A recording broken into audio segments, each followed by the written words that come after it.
السلام علیکم ناظرین، میں ہوں سیمناز ہاشمی اور آپ دیکھ رہے ہیں پاک ٹی وی 24۔ ناظرین، اس وقت میں موجود ہوں لال مسجد اسلام آباد میں، اور آپ کو بتاتے چلیں کہ یہاں پہ آنے کا ہمارا مقصد صرف یہ تھا کہ مولانا عبدالعزیز صاحب سے ہم ملیں، ان سے پوچھ سکیں کہ آپ کے لال مسجد کے حوالے سے کیا مطالبات ہیں اور وہ کیا گورنمنٹ سے مطالبات کی چاہتے ہیں کہ کیا ہونا چاہیے۔ السلام علیکم سر۔ وعلیکم السلام۔ کیسے ہیں آپ؟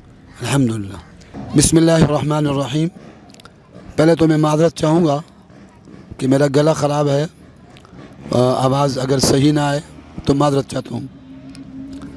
ہمارا جو مطالبہ ہے وہ آج کا نہیں ہے، تقریباً 70 سال کا ہے۔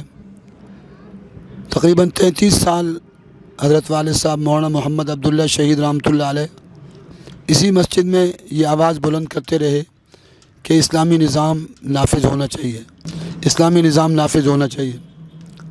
اور یہی مطالبہ ان کی شہادت کے بعد تقریباً 22 سال قبل پہلے جمعے کو میں نے یہی آواز بلند کی تھی کہ حضرت والد صاحب کے قاتل کو میں معاف کرتا ہوں، لیکن میری جد و جہد اسلامی نظام کے لیے ہوگی۔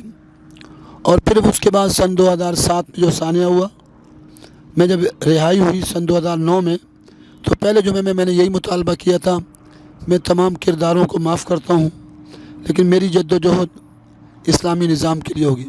آج بھی ہمارا موقف اسلامی نظام کا ہے، ہم اسلامی نظام چاہتے ہیں، اور اس کی وجہ واضح ہے کہ پاکستان کا اور پوری دنیا میں جو انگریز کا نظام چل رہا ہے یہ فیل ہو چکا ہے امن دینے سے۔ پاکستان، ہندوستان، بنگلہ دیش، پوری دنیا میں یہ نظام امن دینے سے قاصر ہے۔ یہ نظام غیر فطری ہے، غیر طبعی ہے، انسانوں کی ضرورت کو پورا نہیں کرتا۔ اس سے ہمارا مطالبہ یہ ہے کہ جس رب کائنات نے آسمان، زمین، فضائیں، بہاریں بنائی ہیں، سورج، چاند، ستارے بنائے ہیں اور پرفیکٹ چیزیں بنائی ہیں، اس رب کریم کا قانون اس ملک میں لاگو کیا جائے۔ یہ مطالبہ آئینی بھی ہے، اخلاقی بھی ہے اور قرآن و سنت کی روشنی میں بھی ہے۔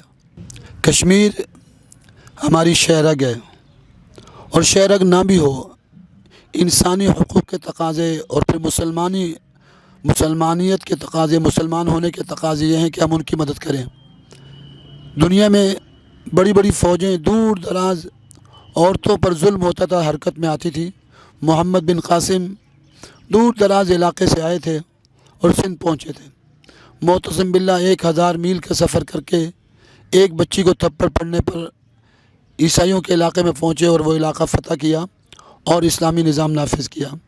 آج وہاں لاکھوں بہنوں کی عصمت دریاں ہو رہی ہیں، لاکھوں بچے حکومت خانوں میں ہیں اور 8-9 مہینے سے اوپر ہو چکے ہیں، وہ ظلم و ستم کے شکار ہیں۔ تو ہمارا مطالبہ ہے کہ جہاد کشمیر کو شروع کیا جائے، اور جہاد کشمیر کو اگر حکومت اور فوج نہیں کر سکتی، کم از کم راستہ کھول دی جائے، تاکہ جیسے افغانستان میں سوویت یونین کے خلاف ایک ترتیب بنائی گئی تھی کہ راستہ کھولا گیا تھا اور مجاہدین کاروائیاں کرتے رہے، سوویت یونین ٹکڑے ٹکڑے ہو گیا، تو ہندوستان بھی ٹکڑے ٹکڑے ہو جائے گا۔ بزدل قومیں کبھی بھی دنیا میں کوئی اسٹیپ نہیں اٹھاتی۔ یہ باہر کی برادری سے کہتے ہیں باہر کی برادری کچھ کرے، باہر کی برادری کو کیا تکلیف ہے وہ کرے گی؟ وہ تو خوش ہیں، مسلمانوں کے ساتھ ظلم ہو رہا ہے، وہ تو خود ظلم کرتے ہیں۔ تو ہمارے وزیر اعظم صاحب اور فوج کے سربراہ اپنے دلوں سے بزدلی نکالیں اور حضور صلی اللہ علیہ وسلم اور صحابہ کرام والا مشن اختیار کریں اور جہاد کو اپنائیں، تو انشاءاللہ دنیا کی کوئی قوم جو ہے وہ ہمارے مسلمانوں پر ظلم نہیں کر سکتی۔ میں نے عرض کیا نا، ایک مسلمان کو ایک تھپڑ پڑتا تھا، بہن کو فوجیں حرکت میں آتی تھی، اب تھپڑ تو کیا، اب تو ان کی عصمت دریاں لوٹتی ہیں اور کچھ بھی نہیں ہوتا۔ ہاں، ہماری فوج اور پولیس ہمارے خلاف یلغار کرنے میں تیز ہے کہ جی ہمارا مطالبہ کون سا غیر آئینی، غیر اخلاقی، غیر شرعی ہے؟ جی کیا مطالبہ کر رہے ہیں؟ لال مسجد اسلامی نظام کا مطالبہ کر رہے ہیں۔ بھئی دنیا کو کیا منہ دکھاؤ گے، کیا کہو گے، اور اللہ تعالیٰ کے سامنے کیا منہ دکھاؤ گے، حضور صلی اللہ علیہ وسلم کے سامنے؟ بھئی وہ اسلامی نظام کا مطالبہ سن 2007 میں کر رہے تھے، آپ نے آپریشن کر دیا، کیا نتیجہ نکلا؟ ہم کم ہو گئے، الحمدللہ اس سے لاکھوں کروڑوں گنا بڑھ گئے۔ وہ کم ہوئے جو کہتے تھے کہ ہماری طاقت ہے، مکے لہرانے والے، ہماری طاقت انشاءاللہ وقت آئے گا معلوم ہوگا کہ ہماری طاقت ہزاروں لاکھوں گنا بڑھ چکی ہے، اور قربانی سے اسلامی نظام کے جذبے بلند ہوئے کم نہیں ہوئے. اس لیے اسلامی نظام کو نافذ کیا جائے اور باہر سے مطالبے نہ کیے جائیں. جہاد وزیر اعظم صاحب خود شروع کریں اور ہم انشاءاللہ اگر اور نہیں تو ہمارے لیے راستے کھول دیں, ہم خود جائیں گے انشاءاللہ.